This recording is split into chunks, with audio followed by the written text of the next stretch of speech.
Muy buenas noches, muchísimas gracias por estar allí. Estamos en Textuales. Débora. Claudio, buenas noches, bienvenidos a todos.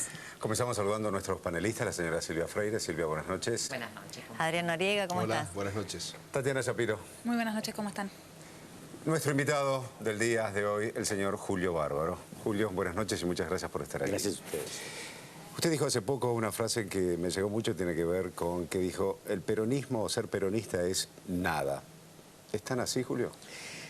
Es como una etapa que terminó, y no la terminé yo, la finalizó Perón. Luego, como estructura de votos y de poder, es otra cosa. Pero cuando el general vuelve, plantea la unidad nacional. Y él dice, el peronismo es todos. Cuando él le decían, ¿cómo era la sociedad? Y hay 10 de izquierda, 10 de derecha, 20 acá, peronistas son todos. En el sentido de que el peronismo, más que una corriente de pensamiento político, es una reivindicación de la identidad nacional. Me parece que en ese sentido el peronismo y el radicalismo, como reivindicación de eso, están los dos terminados. Luego tendríamos que hacer una división más en el sentido ideológico. De Menem a Kirchner entran todos los partidos en ese espectro, ¿no? De modo que usted ve que hoy puede estar reeditándose algo similar a lo que ha sido, por ejemplo, el 75, donde el peronismo se dirimía entre discusiones ideológicas de izquierda, derecha y sindicatos. En aquel momento ese debate estaba vivo, hoy está muerto. Se reivindica un recuerdo. Pero del Perón, de la Unidad Nacional, del abrazo con Balbín, se toma más la expresión de la juventud violenta, de la juventud que cuestionaba a Perón. Y el mismo gobierno de Cristina y los que le rodean son más cuestionadores de Perón que enamorados de su pensamiento. Por eso recibimos este aporte de los restos de la izquierda. ¿Qué sé yo? Yo no tengo nada que ver ni con Heller, ni con Sabatella, ni con Filmus.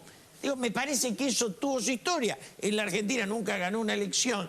Y el peronismo merecería un final en manos de la sabiduría, merecería un final con un Mujica, un Pepe Mujica o un Lula. Alguien que diga, esta experiencia la convierto en unidad nacional. Y no una reivindicación de broncas y resentimientos que no nos pertenecen, no son nuestros. Por eso hoy en día está esa política de confrontación en vez de diálogo, de consenso. Me parece que es la idea de que enfrentar, confrontar, gritar y diferenciarse es tener razón. Es un gesto de inmadurez, de infantilismo. A mí me da mucha pena. A veces uno prende el televisor anoche, veía diputados, pero enfrentados sin poder coincidir en nada, sin llegar a un acuerdo, a una síntesis. Y una sociedad que no está enamorada de la política. Una sociedad que tiene 20% enamorados de Cristina, un 20% que la odian y un 60% al medio que estamos esperando a ver qué pasa. ¿Pero no ve que hay un movimiento en los jóvenes de mayor involucramiento, de mayor participación? En algún sector. Hay jóvenes que se involucran, pero la juventud en serio hoy merecería la etapa de la madurez, no de la pasión, no del enemigo, no de la bronca. La verdad que eso ya lo tuvieron los 70 y nos fue muy mal. Le arrastramos el dolor de los desaparecidos. Tenemos que convertir eso en sabiduría. Chile, Uruguay, Brasil han hecho síntesis y han construido posiciones ideológicas. Nosotros seguimos en capricho, gritos enormes e ideas escasas, muy pobres. Julio decía que estábamos en la pubertad. ¿Vos crees que ya estaríamos como para madurar? Y sí, ya llegó la hora. Ya llegó. Me parece que mi generación tiene un final inmaduro. Un final de donde el tema de la seguridad es una guerra. Pero la inseguridad está en la sociedad. Entonces hay dos teorías. El tema de la inflación es una guerra. Es una imbecilidad. Hay dos concepciones ideológicas de la seguridad y de la inflación. Hay una estupidización de la política que en lugar de enriquecer el pensamiento y ir a una síntesis, termina en este cocoliche de que todo es ideología. Julio, usted habla mucho de la madurez y de la inmadurez. Alguna vez leí que para describir, por ejemplo, su distanciamiento de Alberto Fernández, hablaba justamente y citaba a André Malraux diciendo que la inmadurez era propia de a veces ese ejercicio del poder. ¿Por qué habla tanto de eso? Porque me parece que el sentido de la política es la capacidad de convivir entre adversarios. Y eso, digo, cuando en el velatorio de Kirchner estábamos en esa pelea que también ahí, ni en ese momento no surgió, viene Pepe Mujica con los representantes de la oposición y nosotros tuvimos un poco de envidia, ¿o no? Digo, esa capacidad de convivir y de hacer proyectos. ¿Por qué no nos vamos a poner de acuerdo en educación? Seguimos en esta guerra entre lo privado y lo público, donde lo privado crece, lo público... Digo, ¿por qué? Porque somos incapaces de sentarnos en una mesa, debatir hasta el final, finalmente acordar. Y en ese acordar, me parece que es... Julio, ¿esa es la autocrítica que usted dice que la dirigencia política de este país está en deuda, que se tiene que hacer? Sí, desde ya. Esa es la autocrítica, porque también en la debilidad del gobierno está presente la debilidad de la oposición. La fortaleza que le queda al gobierno es ser la primera minoría y una oposición que no sabemos qué dispersión tiene. Entonces, en ese sentido, la política no da alternativa. Si la política no es una reivindicación de la inteligencia, ¿no? ¿Qué sé yo? Cuando uno decía Frondizi, decía Perón, decía el viejo Pugliese, que fue presidente de la Cámara cuando yo era diputado, digo, gente a la que uno admiraba por su talento. Y entonces, no, nosotros terminamos en este cachivache donde Vargas Llosa también es una guerra, pero hubo una guerra contra Mirta Legrand. Bueno, ahí usted como fue secretario de Cultura, no, ahí merece un capítulo este tema, ¿no? Como fue secretario de Cultura durante el gobierno de Menem, de modo que los temas que abordan la cultura o los intelectuales, me imagino, le importan y le interesan. ¿Qué vio de todas estas declaraciones que hubo alrededor de Vargas Llosa? Primero, yo creo que ser intelectual es pensar libremente. Y lo que más le critico al gobierno del que fui parte es que no hay capacidad, no hay derecho a tener un matiz distinto. No sale uno del gobierno y dice, lo de Vargas Llosa o lo de Estados Unidos, yo no pienso tan así. Porque parece que hay un castigo, ¿no? Y están los talibanes y usted se corrió. Pero estos matices, discúlpeme que se lo diga, sí, Julio, siempre aparecen cuando uno se va. Cuando uno está dentro, públicamente es muy difícil, ¿no? Aparentemente, porque, no lo digo por usted, pareciera ser una conducta replicada en la política en general. Cuando uno está dentro y le están dando y le reparten la torta, como quien dice, o es parte del sistema, no se critica con la misma fuerza que cuando uno se va del sistema. La pregunta vale la pena por esto. La mayoría de los que se van del sistema es porque no se bancan la obsecuencia. Desde Roberto Labaña a Gustavo Vélez, a los, digamos, todos los que dicen, hasta acá, tengo un límite. Y después están los que no tienen límite. Los que creen que la obsecuencia le ponen la pintan de lealtad y aplauden lo que venga. Ahora, ¿usted de qué peronismo, de todo este abanico de peronistas, desde Perón hasta estos días, de quién se siente más cerca usted? No, históricamente o de los que están hoy. No, de los que están hoy no me siento enamorado de la política y creo que tiene que reformularse un proyecto. Yo no iría con Duhalde, Creo que el radicalismo entre Ricardo Alfonsín, que es un poco la nostalgia, y Sanz, que es la reivindicación del partido, está más cerca de salir de la crisis de identidad, también llevan años metidos en esa crisis, que nosotros que vamos hacia una confrontación con banderas que no son las nuestras. Ahora, Julio, ¿qué imagina como futuro o personalidad superadora de esta etapa? Porque usted muchas veces describía cuando Alfonsín gobernaba, parecía que el peronismo estaba muerto, aparece Cafiero, luego con Menem parecía que no había quien lo pudiese suceder, y aparece Duhalde, y luego de Duhalde Kirchner. ¿Qué imagina o qué está viendo un hombre que ha transitado tantos pasillos de la vida política argentina más adelante? Hoy creo que lo que mejor le podría pasar al país es que el gobierno se renueve con otra fuerza política. Cuando yo acompañaba a Kirchner, me acuerdo que salíamos de cenar ahí en Riobamba y él me decía, en el 2007 somos gobierno. Se veían muy lejos de ser gobierno. Estaba Cristina también, obviamente. Y se llegó antes por la crisis. Yo me imagino que si Lula, Bachelet o Tabaré se retiran, algunos con el 80% de consenso y se van a su casa, nosotros con el 40% a buscar la reelección es un error. Es una concepción en la cual, porque, digamos, la reelección en la gobernación, en los diputados, en los sindicatos, y es un achicamiento de la democracia. Julio, usted que ha sido funcionario de Menem, funcionario también de Kirchner, que terminó distanciados, diferenciados de ellos dos, ¿está desilusionado de la política? No. ¿O estas personas han adoptado una cuestión personalista que usted no comparte? Primero, no comparto el personalismo. Desilusionarse de la política es como desilusionarse del amor. Uno sigue peleando porque la construcción es el acierto y el error. Punto. Yo sigo enamorado de la política, no de esto que se hace hoy, no del aplaudir. El problema es que la opinión del funcionario, que es lo que usted planteaba, está muy marcada por la impronta del cargo. Entonces, es lo que pasa últimamente. Uno dice Vargas Llosa y sale a ver, se atropella o reelecciona al infinito. Es decir, está en la necesidad de lealtad, de esa lealtad que lastima al que quieren ayudar, porque la limita a la misma presidenta. Entonces yo digo, ¿puedo pensar que en la Argentina nos vendría muy bien cambiar de partido? Yo pienso eso. Y pienso que podría ser hora de un radicalismo nuevo. ¿Tiene capacidad de tu gobernar? suegra, vos, tu suegra te llenó la cabeza, tu suegra era radical, ¿no? Que te levantaban toda la mañana, tu hija te levantaba con la marcha. Pero, Te ganaron, ¿eh? Está más cerca de los radicales que de los... no estoy en nada más cerca de los radicales. Creo que una democracia sin alternativa se muere.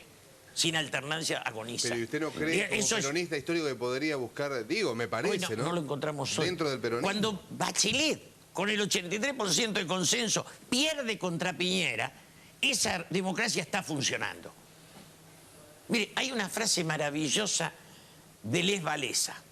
Una noche fuimos a cenar y un chicanero le dice, Wałęsa, pero usted perdió. Y Wałęsa le dice, a mi patria. Lo que necesitaba realmente era un presidente que lo derroten y se vaya. Porque ya que se quedara a largo tiempo, de eso sabía. Claro, ahora Julia, usted decía lo de Bachelet. Bachelet no le pudo transmitir a Frey su alta imagen positiva para hacerlo ganar la elección. Exacto. Eso también habla del exceso de personalismo muchas veces de la política en Latinoamérica, ¿no es cierto? Acá usted hablaba de la alternancia de los partidos, pero... Si el personalismo es para la honra del que se va, como Lula o Bachelet, bienvenido sea. Ahora, si ese personalismo lo hubiéramos tenido acá con el 83... viene la reelección al siglo 3000. Digo, me parece que es eso lo que estamos... Es decir, ¿alguien que no sea justicialista hoy puede gobernar? Sí, bueno, pero solo esa frase lastima al peronismo. Si nosotros hicimos un país que solo podemos gobernar nosotros, fuimos dañinos. Ajá. Absolutamente dañinos. A Alfonsín le costó mucho, ¿eh? Pero a Alfonsín le costó... Ahí sí... En la última parte. Ahí sí yo tengo una defensa del peronismo, porque gobernar es una conciencia. Y si uno no tiene la conciencia del poder, es una limitación de él, no de la sociedad. ¿Esa limitación la tuvo Alfonsín? Y esa limitación la tuvo Alfonsín. Kirchner, derrotado, sabía tanto usar el poder que se puso de pie y avanzó. El poder es una conciencia. Lula manejaba hasta el empresariado. Y era un obrero.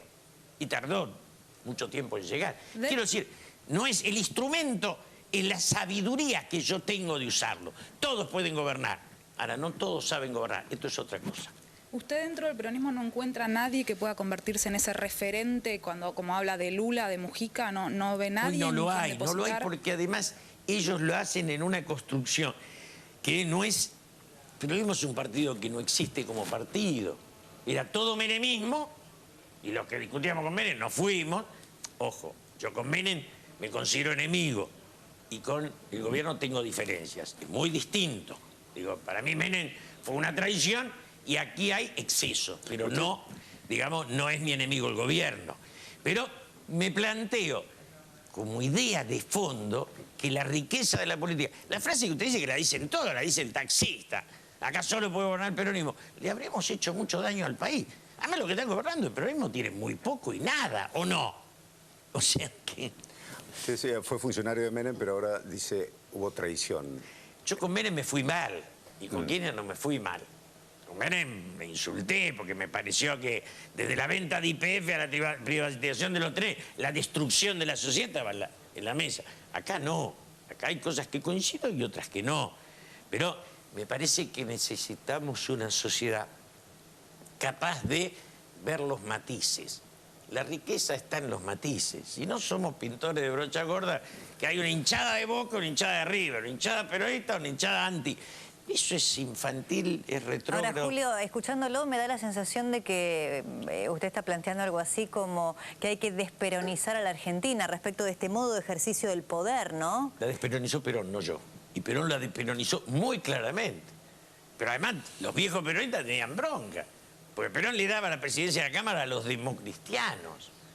Y convocaba a los jóvenes, convocaba a Solano Lima, se abrazaba con Balbín. La fórmula que Perón quería al final de su vida era Perón-Balbín. Y de esto yo fui digamos, tengo memoria. Entonces... Bueno, y después echó a los montoneros de la plaza, ¿no? Más bien. Pero además donde yo me quedo en la plaza. No es un... Digo, pero no eran mis enemigos, yo me quedo. Digo, con él agarré, fuimos compañeros hasta, digamos, muchos años. Hasta el par de la dictadura. Digo, pero yo creo que la autocrítica la tiene que hacer la guerrilla. También el peronismo. Pero la guerrilla, no podemos dejarle a nuestros hijos la idea de que había verdad ahí. Había dolor, pero no acierto. Julio, en estos juicios de la verdad y las violaciones a los derechos humanos durante la última dictadura, ¿usted cree también que los responsables de la guerrilla en Argentina tendrían que ser sometidos a juicio y que haya un juicio y que la justicia decida lo que hicieron? No lo veo tanto por ahí. No sé si tienen que ir...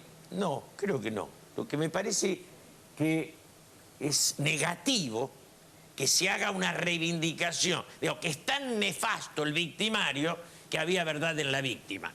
En la víctima no había verdad. Y yo me peleé con ellos siendo mis compañeros, mis amigos. Siempre digo, los que ayudaron misa en mi casamiento fueron después 2 jefes militares de Los Montos. Digo, o sea que no eran desconocidos, me sigo viendo con muchos de ellos. Tengo... Quizás usted ha sido, con quien ha sido más duro es con Firmenich, ¿no?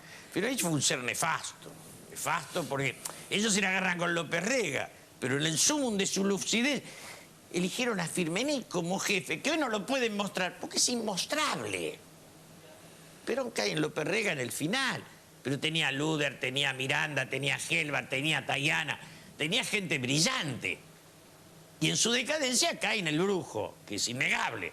Pero ellos, digamos, toda su lucidez la pusieron en personaje, lo tienen que tener afuera porque no tienen nada que decir. La guerrilla no tenía contenido. ¿Él traicionó a los montoneros concretamente, Firmenich? Es un tema, yo creo que traicionaron el objetivo en la derrota. Me parece que ahí está el fondo de esa generación. Esa generación hace un esfuerzo enorme, Perón la incorpora para convertirla en la política. Cuando asumimos de diputados, yo hago 2 viajes de Trelew con los presos y los traigo en el avión. Eso lo conté tantas veces que ya aburro. Pero en esa marca estaba la idea de Perón de decir, señores, ahora ganamos, ahora la democracia. Y yo fui parte del debate con ellos, ¿no? Que el poder está en la boca del fusil. Entonces era la idea de represión a la violencia, que estábamos en la Cámara, porque había atentados. Al principio los hacía el ERP. Y porque ellos decían, la democracia es un camino hacia la burocracia, entonces hay que ir a la guerra. Y nosotros reivindicamos la política. ¿Por qué las madres de Plaza de Mayo lo vincularon a usted a López Rega y a Macera? No, bueno, porque las madres... Primero que no tuve nada que ver. Hice juicio político a López Rega. Y eso está en la Cámara. Después, bueno, usted y yo sabemos cómo en esas madres que respetamos, cuando uno no está de acuerdo, viene condenas infinitas. Pero bueno, eso es una cosa, no tiene nada que ver con nada. Digo, se la agarran con el Papa, reivindican a la ETA. Bueno, que sí, en ese montón de cosas pasamos todo. Pero yo fui secuestrado y tuve mi exilio. O sea que, lo que pasa es que no fui nunca montonero. Y mi diferencia es con los montoneros. Entonces, en eso ellos dicen la propiedad intelectual Ahora, de esto. Julio, en aquellos años de joven militante, ¿usted encuentra más allá de todo lo que ha sido la lucha armada, corriendo eso, ¿no? Desde el punto de vista del contenido ideológico, de la vocación de algunos militantes, ¿encuentra algún punto de contacto entre aquellos viejos militantes jóvenes, ¿no? Muchos de ellos después eligieron el camino de la lucha armada, y los jóvenes que hoy se están acercando de a poco a la militancia política dentro de algunos movimientos cercanos al kirchnerismo? No mucho. porque aquello era un romanticismo absoluto. Yo trabajaba en el mercado de abasto porque había que proletarizarse. Y ponía un pedazo de mi humilde sueldo para hacer la revolución. Digo, uno cuando la rebeldía es desde la nada es una cosa. Cuando la rebeldía es desde el gobierno es otra. Revolucionario con el poder atrás somos todos, ¿o no? Digo, esto de que el oficialismo... digo, hay derecho a ser oficialista y revolucionario, pero ya no es lo mismo. Nosotros peleábamos contra el poder, no desde el poder. La diferencia es infinita. Julio, hacemos una